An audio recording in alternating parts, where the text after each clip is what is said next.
Hi everyone, I'm Lauren Ralph. I'm an epidemiologist and associate professor of obstetrics, gynecology, and reproductive sciences at UCSF. And I'm excited to be with you here today to share some of the findings from the Turnaway study on how receiving or being denied a wanted abortion is associated with educational attainment. So there have been decades of research on this important question, and historically researchers framed a causal argument linking the demands of raising children with an individual's ability to simultaneously or eventually pursue their education. However, others have maintained that differences in the educational attainment of people who initiate childbearing earlier or who have less intended pregnancies and those that delay until they're older are almost fully explained by pre-existing or pre-pregnancy differences in these two groups of people. So for example, differences in socioeconomic opportunities that came well before pregnancy. And past studies have generally taken one of two approaches to remove or minimize the effect of selection and try to arrive at a causal effect or unbiased estimate of the relationship between early or unintended childbearing and educational attainment. And the first approach, largely or mostly done in earlier studies, was to control for observed differences between young people who experienced a birth and those that did not, using multivariate regression models. And these studies generally found large and negative effects that having a child was associated with large reductions in educational attainment. The second body of research has sought to find or generate a more appropriate comparison group, a person who was as likely to have experienced a pregnancy but did not. So in a seminal study, Lori Zabin and her colleagues recruited young women seeking pregnancy tests, some of whom had a positive test and eventually gave birth, and some of whom had a negative test and did not. And they followed these people for 2 years to look at their outcomes over time. And the evidence from this type of study has generally been more mixed, with more attenuated or less pronounced effects of childbirth on education.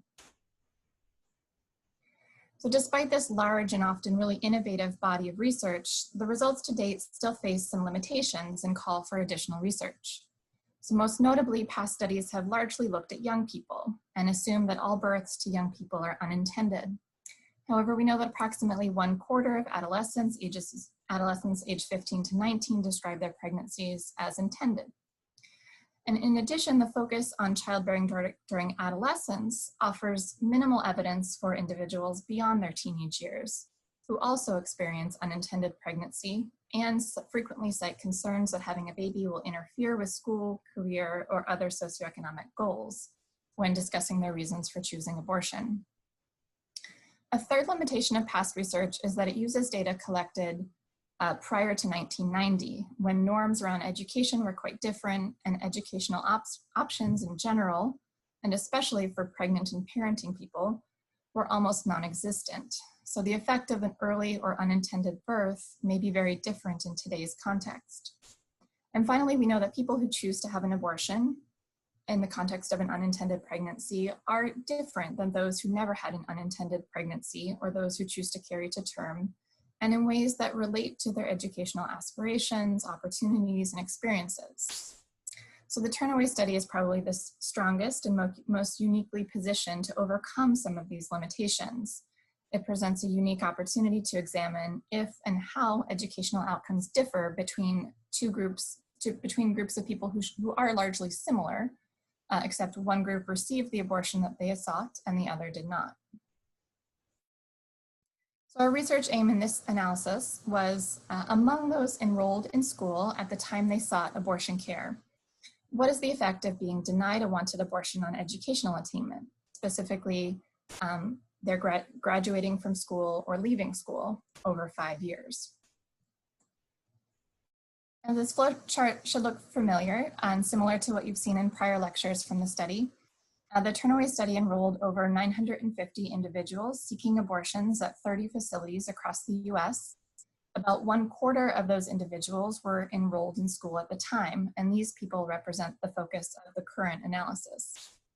So we compare differences in educational outcomes over 5 years between the people who received an abortion just under the clinic's gestational age limit, the near limit abortion group, and those that presented just after the limit and were denied a wanted abortion and went on to parent, so the Turnaway parenting group. We also look at the subset of turnaways that were denied an abortion but did not go on to parent, either because they experienced a miscarriage, obtained an abortion elsewhere, or placed the baby for adoption.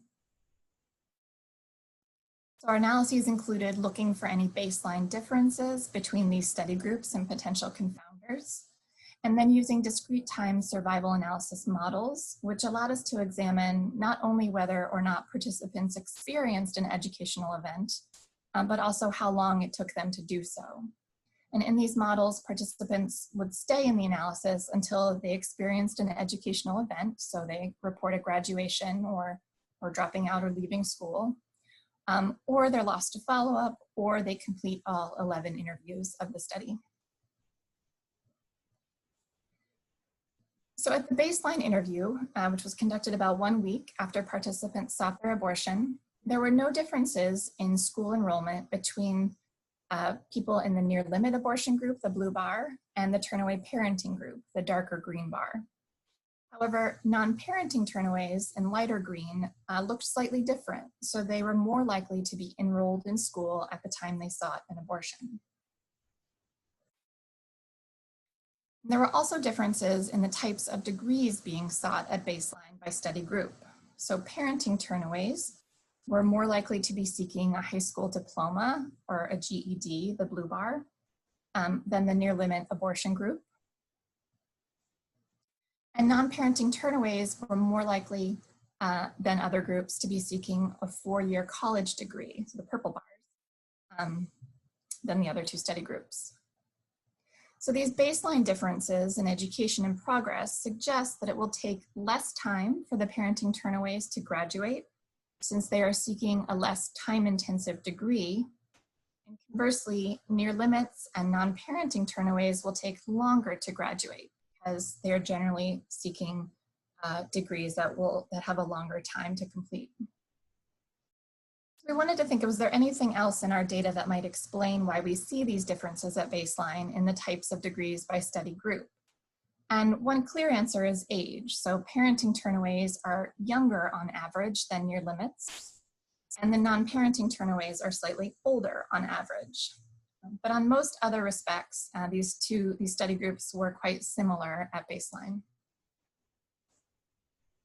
So at each interview in the study, we asked participants about their educational status, whether they were currently in school, what type of degree they were seeking, and if they had experienced any changes since the last interview in their educational status. So over 5 years of follow-up, we found that 96 participants graduated or completed a degree, 105 left school permanently and did not return, and 79 did not experience either event.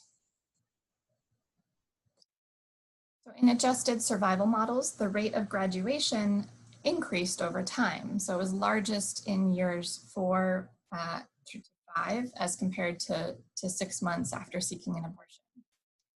But there was no difference in the rate of graduation by study group. The majority of participants who graduated completed the same type of degree that they had sought at baseline, but about equal proportions, 1 in 10, reported either upgrading or downgrading their goal in terms of the degree that they completed. And the following is a quote from a 20-year-old participant who described how having a child influenced her educational aspirations. She says, "Once I found out I was pregnant, and then when the baby was born, and I was really looking into these programs, this optician program, where it's very specific what you're learning, and so it's a shorter course period. So I didn't have to take 4 years of English or math or something like that. And I thought that would be a better route because, for one, it's much faster. And once I had the baby, I did not have the same priorities that other kids my age had." So among those who graduated, these are the types of degrees that they completed. The differences that we saw in the types of degrees that participants sought at baseline definitely translated into differences in the degrees they finished or completed over follow-up. So 2/3 of degrees that were completed by the Parenting Turnaway group were high school diplomas or GEDs, the blue bar, compared to just about 1/4 of degrees completed among the near limit group. And this profile was different for the Turnaway not parenting group as well. About 2/3 of degrees completed in this group were a bachelor's degree or higher, which was significantly larger than the other two study groups.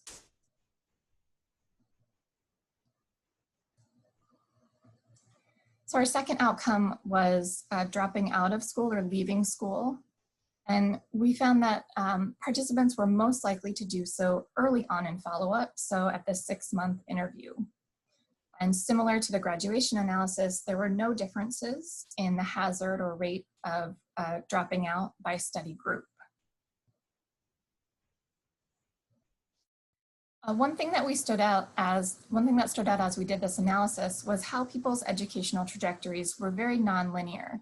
That is, they were frequently dropping in and out of school, sometimes changing the type of degree they were seeking between 6-month interviews.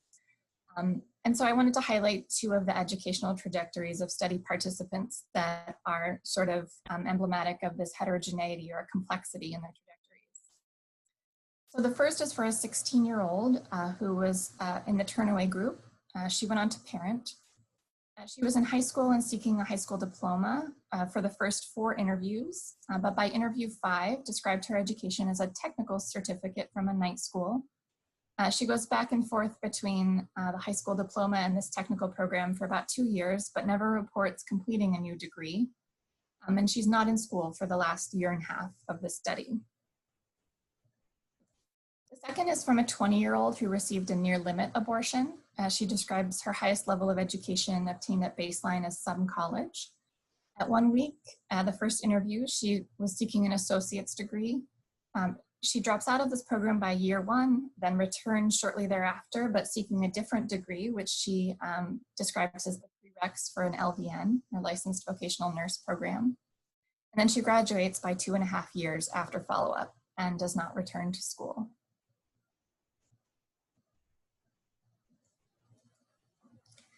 So unlike some of the research in this area, we find no difference in the rate of graduating or leaving school between people who received an abortion and those that were denied one. We think that differences in the types of degrees and progress at the time people sought an abortion help explain this null finding. So people denied an abortion who went on to parent were more likely to be in the midst of completing high school. While on the one hand, we might expect them to have a harder time to finish a degree given the demands of pregnancy and raising a child, on the other hand, they were seeking a degree which required less time to complete and for which there might be more programs in place to help support them. The differences in degrees sought at baseline also highlights selection into childbearing that even this unique and rigorous quasi-experimental design was unable to overcome. So for the non-parenting Turnaway group in particular, many of whom were seeking a college degree at the time they sought an abortion, they found a way not to parent after being denied an abortion, perhaps in part because of the investments they had made in education so far. One other potential explanation for our null finding is potential heterogeneity in individuals' responses to an unintended birth. So we know that for some, parenting can serve as a catalyst or motivation to focus on education or other life goals, and is sometimes described as creating a sense of urgency or purpose. So as one participant in the Turnaway study said, "When I found out I was pregnant, I guess it kind of jump-started my schooling because I was about to take a year off. I made different choices, I guess, before I had my daughter. Like it made me think about what I'm doing with my life and how I can make it better than what I'm doing right now." Finally, a detailed look into the patterns of education among Turnaway study participants also revealed that educational trajectories were complex, with people moving in and out of school frequently. And it's possible that our follow-up period of 5 years may not have been long enough to capture graduation events for some, and may not have captured a return to school for others. What are some of the implications of our findings? The first is that fully 1/4 of participants in the Turnaway study were enrolled in school at the time they sought an abortion, and many others expressed a plan to return to school. They were seeking diverse types of degrees and at many different types of institutions, including community colleges. Policies and programs that expand and support access to abortion and other reproductive health services in diverse types of educational settings are needed. Second, our study findings offer some support for the argument that adverse educational outcomes are the result of selection into childbearing rather than or in addition to its causal effect.